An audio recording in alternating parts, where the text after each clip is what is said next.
Je passe au troisième intervenant qui parlera de l'intégration, un sujet qui n'est pas vraiment loin de la deuxième intervention.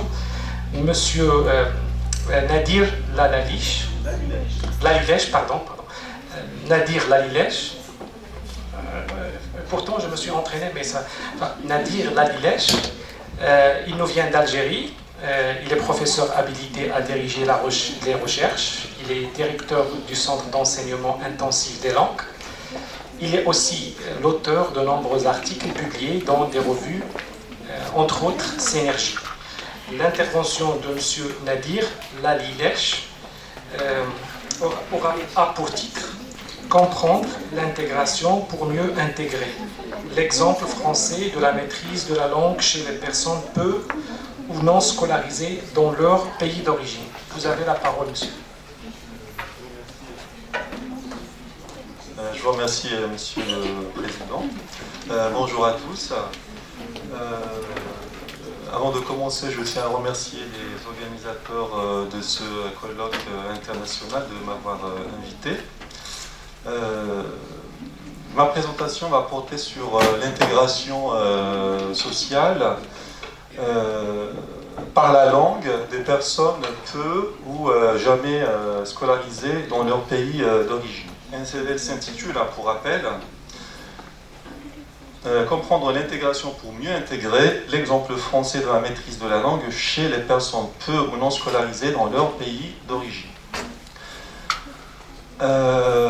Dans ma présentation, je vais suivre le plan suivant, qui va s'étaler sur trois principaux points.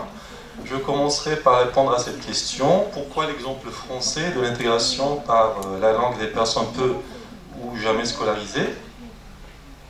Je passerai ensuite au deuxième point, dans lequel je parlerai du niveau A1.1 et de l'intégration linguistique de ce même public. Et je terminerai par vous parler du DILF, qui est le diplôme initial de langue française, et son rôle dans l'intégration sociale par la maîtrise de la langue. Alors, la première question, donc je la rappelle, pourquoi l'exemple français de l'intégration par la langue de ce public? C'est pour plusieurs raisons. La première, c'est qu'elle s'intéresse à un public particulier, je viens de le dire. C'est le public qu'on pourrait appeler également le public en situation d'analphabétisme. Dans la littérature scientifique, on n'en parle pas beaucoup. Le cadre européen commun de référence pour les langues, comme vous le savez, propose 6 niveaux de maîtrise de la langue, et ces différents niveaux de maîtrise de la langue renvoient aux personnes scolarisées. C'est également un dispositif unique et spécifique à la France, et il me semble qu'il peut être utile au contexte marocain, dans la mesure où le Maroc accueille, comme on l'a dit et répété pendant toute la journée, des migrants, et parmi ces migrants, il y a des personnes qui sont peu ou pas scolarisées dans leur pays d'origine.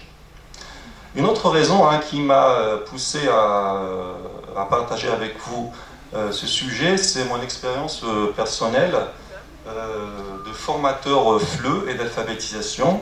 Donc cette expérience, donc je l'ai eue en France quand j'étais étudiant. Donc c'est en France que j'ai obtenu ma thèse de doctorat et mon master aussi. Et pendant mes études, j'ai travaillé dans des centres de formation où j'ai côtoyé ce public en situation d'analphabétisme. Et je viens de le dire, ma thèse aussi a porté sur ce sujet, qui est l'appropriation linguistique chez les apprenants qui préparent le DILF. Je passe maintenant au niveau A1.1. Je ne sais pas si vous le connaissez, probablement. Donc pour vous le faire découvrir ou pour vous le faire connaître un peu plus, donc je répondrai à ces deux questions. Qu'est-ce que le niveau 1.1 et comment est-ce qu'il permet l'intégration linguistique des personnes peu ou pas scolarisées? Je commencerai par quelques généralités sur ce niveau. Comme vous pouvez le constater sur ce tableau qui reprend les niveaux du CECR, le niveau A1.1, donc vous l'avez tout en bas de l'échelle, et comme vous pouvez le constater, c'est le niveau A1.1, où la première partie du niveau A1.1 qui va de la méconnaissance totale de la langue, qu'on pourrait appeler aussi le savoir zéro, et une compétence médiane du niveau A1. Donc cette citation est tirée du référentiel A1.1, donc je n'ai pas mis la référence. Et ce niveau résulte également de la segmentation non seulement quantitative, mais qualitative du niveau A1.1.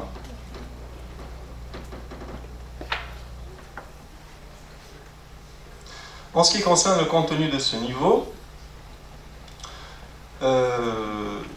donc il est défini dans un référentiel qui a été élaboré par une équipe de chercheurs à la tête de laquelle se trouve Jean-Claude Béaco. Il est édité chez les éditions Didier et il s'intitule « Niveau A1 pour le français, public adulte peu francophone, scolarisé, peu ou non scolarisé, référentiel et certification DILF pour les premiers acquis en français ». Ce référentiel précise les compétences communicationnelles et ses contenus. Il précise également les compétences scripturales en fonction des paliers d'apprentissage. Donc là, ça concerne l'écrit, et je vais revenir sur ce point dans quelques instants. Et ce même référentiel précise également les épreuves de validation de ce niveau. Et les épreuves de validation de ce niveau ne sont autres que le DILF, sur lequel je reviendrai aussi dans quelques instants. Je passe maintenant aux compétences du niveau A1.1. Donc ces compétences-là ne représentent pas toutes les compétences d'un utilisateur apprenant de la langue, mais c'est une synthèse juste pour vous donner un aperçu de la compétence orale et écrite d'un apprenant qui a le niveau A1.1. Donc à l'oral, l'utilisateur apprenant peut s'identifier. Il peut également répondre à des questions simples. Donc il peut s'identifier, c'est-à-dire qu'il peut parler de lui-même, donner son nom, son prénom, sa nationalité. Et il peut répondre à des questions aussi simples, du genre comment vous appelez-vous, où est-ce que vous habitez, est-ce que vous travaillez, est-ce que vous avez des enfants. Donc ce sont vraiment des questions très simples. Il peut également comprendre des expressions familières et quotidiennes dans des situations de communication récurrentes. Donc les expressions familières et quotidiennes, donc ça pourrait être bonjour, comment ça va, au revoir. Donc ce sont des expressions familières. Et si on devait faire la différence entre le niveau 1.1 et le niveau A1, donc on constate ici que le niveau A1.1 fait référence à des mots et à des expressions, alors que le niveau A1 fait référence à des phrases. Donc c'est la principale différence qu'il y a entre ces deux différents niveaux. À l'écrit, l'utilisateur apprenant peut reconnaître des noms, des mots ou des expressions les plus courants dans les situations ordinaires de la vie quotidienne. Donc des noms qu'on retrouve dans les situations de la vie quotidienne, ce sont par exemple les noms qu'on trouve dans la rue, par exemple la poste, ça pourrait être école, boulangerie, boucherie, autre chose. Donc ce sont des mots qu'on retrouve souvent. À l'écrit toujours, il peut donner des informations relatives à son identité, à son état civil.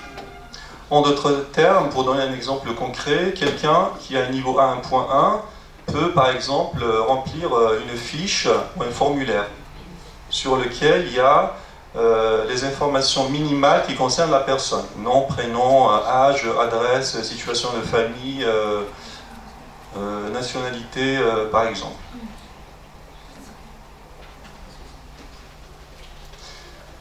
Je passe maintenant à la deuxième question qui est comment le niveau 1.1 peut-il permettre l'intégration linguistique des personnes peu ou jamais scolarisées. Alors, ces principaux objectifs, c'est de permettre aux apprenants de faire leur premier pas dans la langue. Il leur permet aussi de développer des compétences, même si elles restent minimes, à l'oral et à l'écrit. Et il permet aussi aux apprenants d'aller plus loin, c'est-à-dire qu'ils font leur premier pas à l'oral et à l'écrit. Et une fois le niveau 1.1 acquis, ils auront les capacités langagières d'aller plus loin vers le niveau A1, puis le niveau A2, puis les autres niveaux qui viennent après.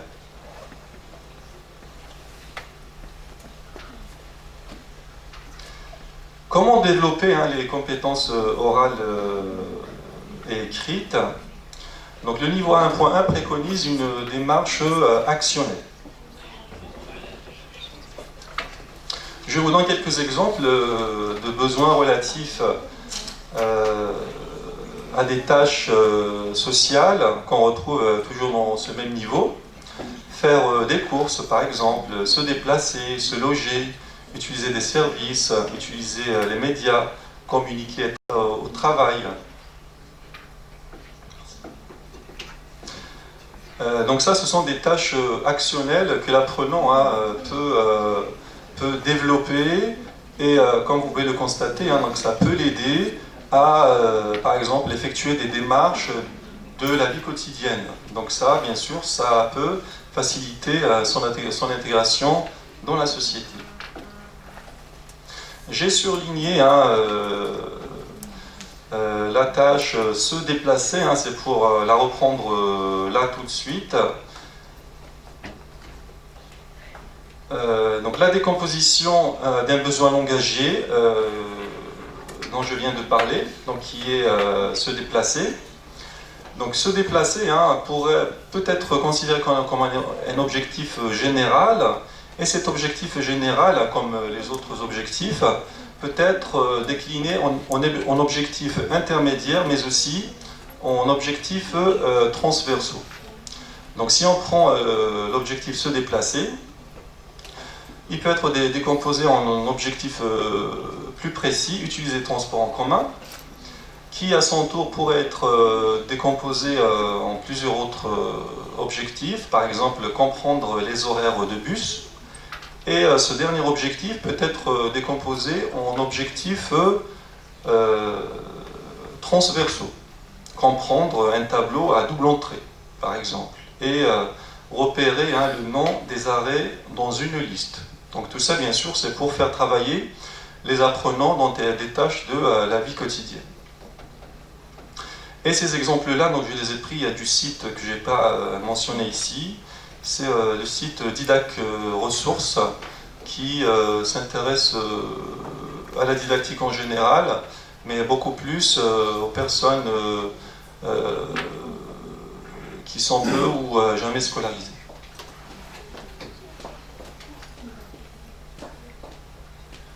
Donc c'est toujours la même question. Comment le niveau 1 permet-il l'intégration linguistique des personnes peu ou jamais scolarisées? À l'écrit, ce niveau préconise de suivre 3 paliers. Donc le palier découverte, exploration et appropriation. Donc dans le premier palier, l'apprenant va découvrir le monde de l'écrit, c'est-à-dire qu'on va apporter aux apprenants des réponses à des questions comme c'est quoi l'écrit, à quoi il sert, etc. Toujours dans ce même palier, l'apprenant va mettre en place des compétences psychomotrices liées aux gestes de l'écriture, mais aussi à la gestion de l'espace graphique, c'est-à-dire qu'il va savoir que pour écrire, donc on utilise un stylo bien sûr, donc il va apprendre comment on tient un stylo, et il va apprendre aussi qu'on écrit sur sur un support, ça peut être un support papier, on va de droite à gauche ou de gauche à droite selon les langues. Et dans le deuxième palier, c'est le palier exploration, dans lequel l'apprenant va développer des compétences relatives à la correspondance phonie, graphie, à la fusion syllabique. Donc dans ce palier, il va se rendre compte que pour chaque son, peut correspondre à de l'écriture. Donc son égale graphie. Après, combinaison des graphies pour avoir des mots, ensuite des phrases. Et dans le dernier palier appropriation, il va développer une stratégie de lecture pour aller vers la généralisation et la production en autonomie. Le dernier point de ma présentation concerne le DILF. Donc qu'est-ce que le DILF et comment est-ce qu'il permet l'intégration sociale de ce public? Donc le DILF est composé comme les autres diplômes DELF et DALF de 4 compétences, réception et production orale et écrite. Par contre, il est différent du DELF et du DALF dans la mesure où il accorde plus d'importance à l'oral. Donc il accorde 70 points pour l'oral et 30 points pour l'écrit. Et comme les autres diplômes, il est délivré par le ministère de l'Éducation. Je termine avec, en principe, ce point-là, si j'ai bonne mémoire. Comment le DILF permet-il l'intégration sociale de ces personnes? Donc le DILF est associé, bien sûr, au niveau A1.1, puisque, on l'a déjà dit, c'est le DILF qui valide le niveau A1.1. Tout comme le DELF A1 valide le niveau A1. Il a vu le jour en 2006 et les premières épreuves ont eu lieu en mars 2007 et il est destiné aux personnes peu ou jamais scolarisées. Et il est associé également au CAI, qui est le contrat d'accueil et d'intégration, qui est devenu le contrat d'intégration républicaine. Donc le CAI est devenu obligatoire en janvier 2007. Donc DILF et CAI, pour justement ce public, sont associés. Donc il met le contrat d'accueil d'intégration, le contrat d'intégration républicaine actuel, met en avant l'obligation d'apprendre la langue du pays d'accueil pour pouvoir s'y installer durablement. Donc dans le CAI, les apprenants ont l'obligation, donc ils s'engagent en signant ce contrat, à apprendre la langue et à atteindre ce niveau. Et bien sûr, ils s'engagent aussi, toujours dans ce même contrat, à suivre d'autres formations pour s'intégrer. En fin de compte, on comprend que la langue, et plus particulièrement le niveau 1.1, est un moyen non seulement important, mais incontestable pour l'intégration des publics peu ou jamais scolarisés. Voilà ce qui termine ma présentation et je vous remercie de votre attention. Merci Monsieur Nadir. Donc Monsieur Nadir vient de présenter un papier sur les façons d'intégration des gens qui n'ont jamais été à l'école en utilisant, si j'ai bien compris, les paliers d'apprentissage adoptés par l'Union européenne, adoptés par la France quant à la description des niveaux qui vont de 1 jusqu'à du niveau débutant jusqu'au niveau maîtrisé. D'accord. Merci Nadir.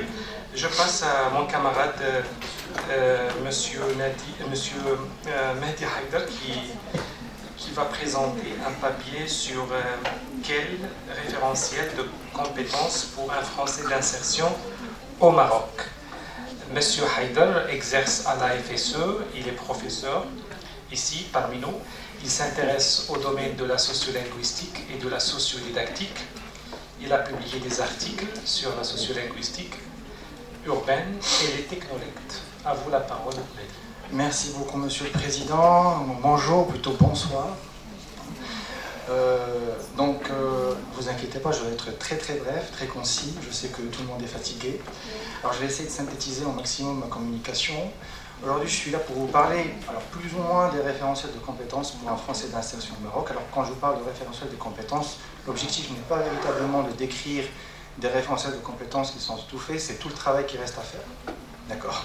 Ça, c'est juste une première réflexion sur comment on pourrait justement commencer à réfléchir sur ces référentiels de compétences et quels moyens on pourrait mettre en œuvre justement pour les concevoir. Alors, je commence par une question. D'abord, vous l'avez remarqué dans l'intitulé, je n'ai pas mis français d'intégration, mais j'ai beaucoup plus mis français d'insertion. Pour une raison principale, c'est parce que je pense que l'intégration au Maroc, on parle ici bien du Maroc, l'intégration devrait d'abord se faire. Il y a une langue à qui, qui s'occupe de l'intégration, ce n'est pas le français, c'est l'adalige. Moi, je pense que l'arabe dialectal marocain est la langue qui va permettre l'intégration et non l'insertion, en gardant en tête que l'insertion est une première étape vers l'intégration. C'est une passerelle vers l'intégration. Pourquoi? Parce que quand on prend par exemple, il y a plusieurs définitions de l'intégration. Il y a celle par exemple d'Émile Durkheim, parce que le mot intégration vient principalement du champ de la sociologie. On vous dit l'intégration, Émile Durkheim dit que l'intégration est le processus par lequel l'individu prend place dans une société, par lequel il se socialise. Ce processus équivaut à apprendre les normes et valeurs qui régissent le corps social, et apprentissage se faisant notamment par le truchement de la famille, l'école ou les groupes de pairs. Alors évidemment, cette définition a été longuement critiquée, Michel Foucault évidemment, sauf que pour dire qu'il y a une grande place, de la culture dans l'intégration, et je pense que la langue française n'est pas capable justement de véhiculer cette composante culturelle pour l'intégration. C'est pour ça que je préfère parler d'insertion, qui pourrait mener là encore vers l'intégration. Alors, ce qui nous amène au champ didactique des langues et des cultures. Alors je sais qu'il y a beaucoup de personnes qui sont, réticentes à l'idée d'entendre ces questions de champ. Heureusement que M. Belgrada n'est pas là. Oui, d'accord.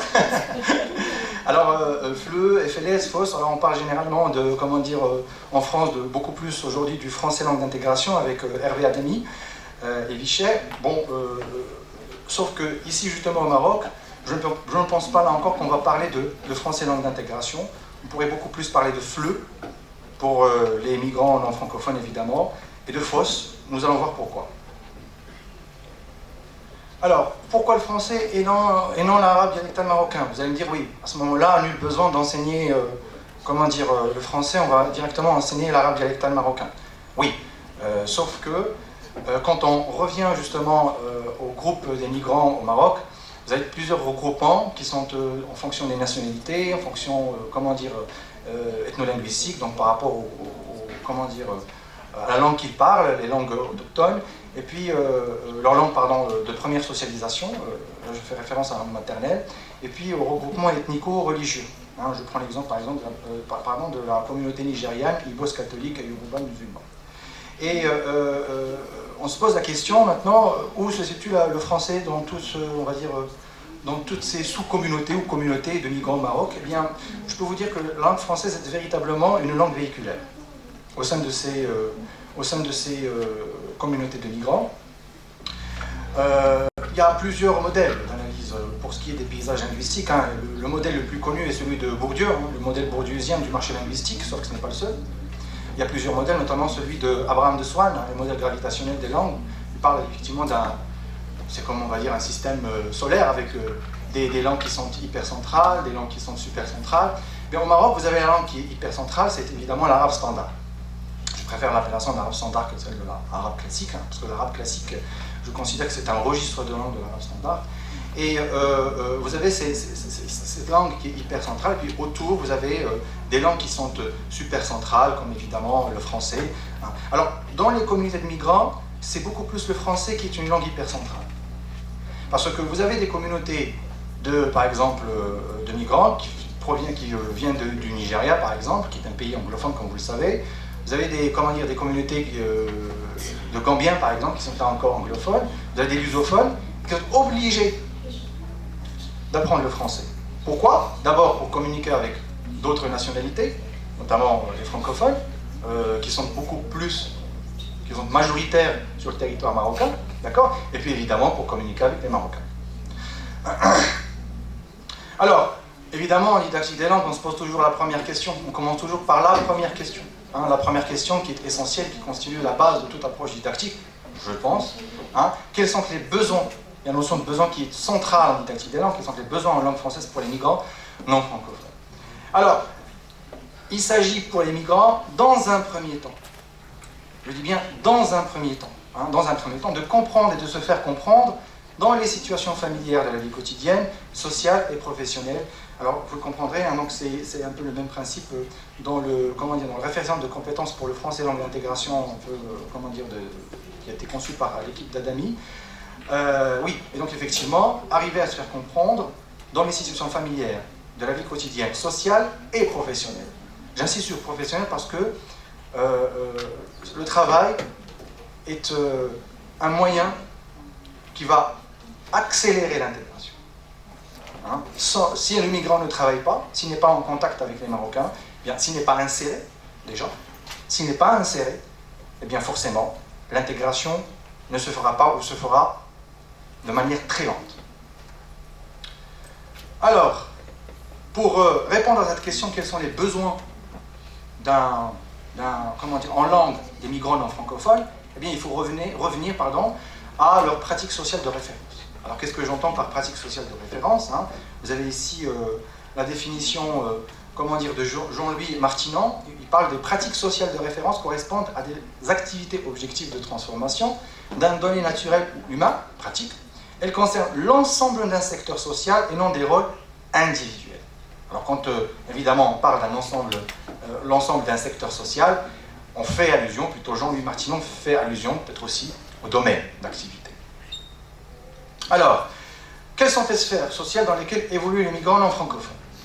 Alors, je me suis basé sur des enquêtes que j'avais réalisées en 2018 et en 2019, ça va faire tout de même 3 ans que je travaille sur ces thématiques-là.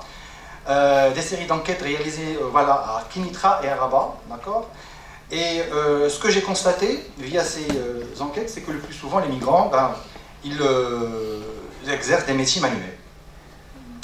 Même s'ils sont instruits. Hein. Donc, vous avez alors dans le domaine des services, la mécanique automobile par exemple, quand ils ont ces capacités, hein, ces compétences dans le domaine de la mécanique automobile, dans la cordonnerie, hein, par exemple, le plus souvent. Vous avez aussi des migrants qui travaillent dans le domaine du bâtiment travaux publics, hein, dans la maçonnerie par exemple, et puis évidemment dans le commerce. Voilà, le plus souvent, c'est aussi le commerce. Alors, oui, donc l'oral avant l'écrit.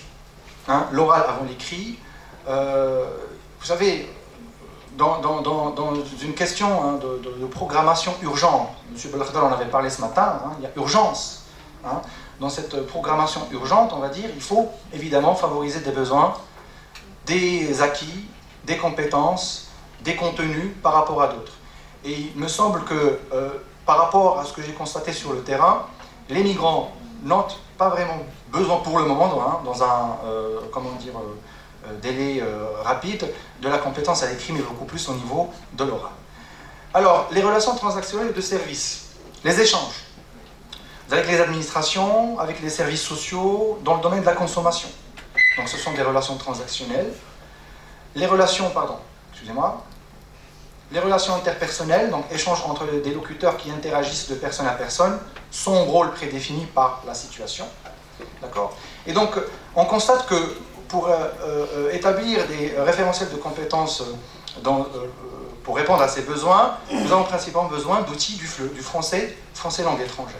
D'accord, hein, donc tout ce qui est relations interpersonnelles, savoir se présenter, savoir discuter, les besoins, on va dire, quotidiens, hein, comment justement interagir avec les autres, faire ses courses.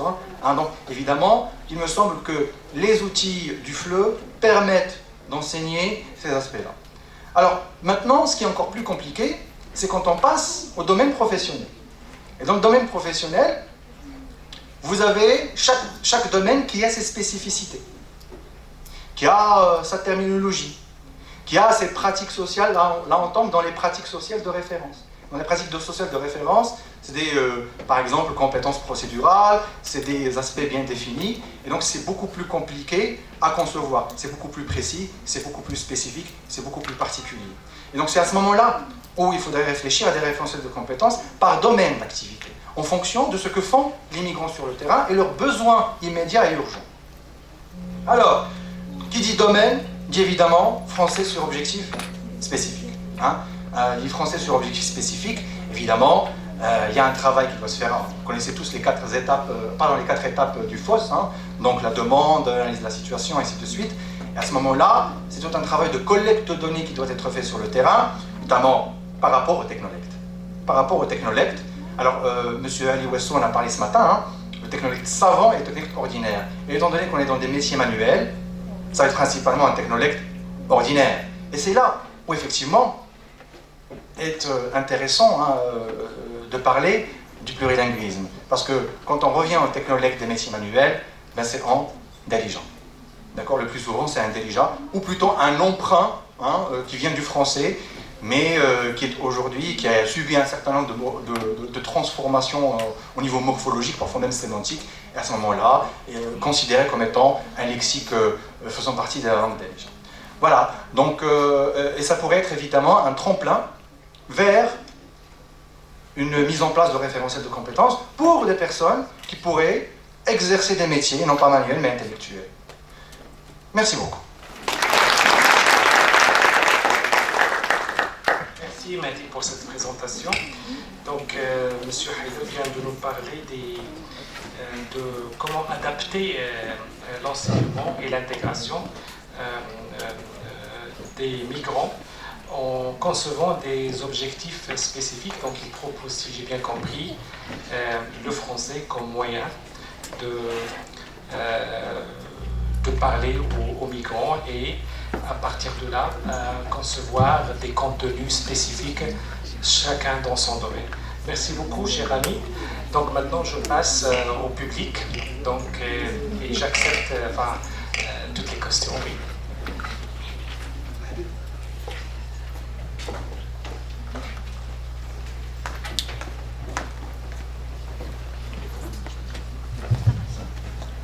Bonsoir, merci à tous les intervenants. Donc, ma question s'adresse à mon ami Mehdi Haïdar. Tout le monde a parlé d'intégration aujourd'hui. Tantôt l'intégration se fait par le français, tantôt par l'arabe dialectal, mais à aucun moment vous n'avez parlé de la mazir, sachant que s'il est vrai que l'arabe dialectal est véhiculaire par excellence au Maroc, eu égard à son plus haut degré d'usage, d'accord? Mais dans bien des régions au Maroc, et l'on est à la veille donc, de l'application de la mise en vigueur donc, de la régionalisation avancée ou étendue, il y a bien des régions où c'est la mazir qui est le véhiculaire par excellence. Donc déjà, d'autant plus qu'il y a des connexions entre l'arabe dialectal ou la darija et la mazir. Donc deuxièmement, il y a quelque chose qui m'a un peu perturbé. Je suis d'accord avec toi, Mehdi, sur ce que tu as dit. Mis à part le dernier schéma où tu parlais donc du domaine, mais tu as mis le FOSS en avant le technolect. Alors c'est un peu intriguant, parce que pour la première raison, et donc je pense qu'il faudrait d'abord faire appel, quand on parle de domaine, faire appel donc au technolect, et le FOSS ne peut fonctionner qu'en complémentarité avec ton merci. Oui. D'autres questions?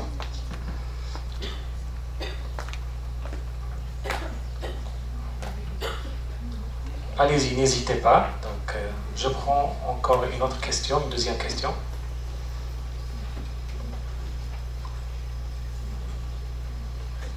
D'accord. Je vais être très bref dans ma réponse. Vous avez raison.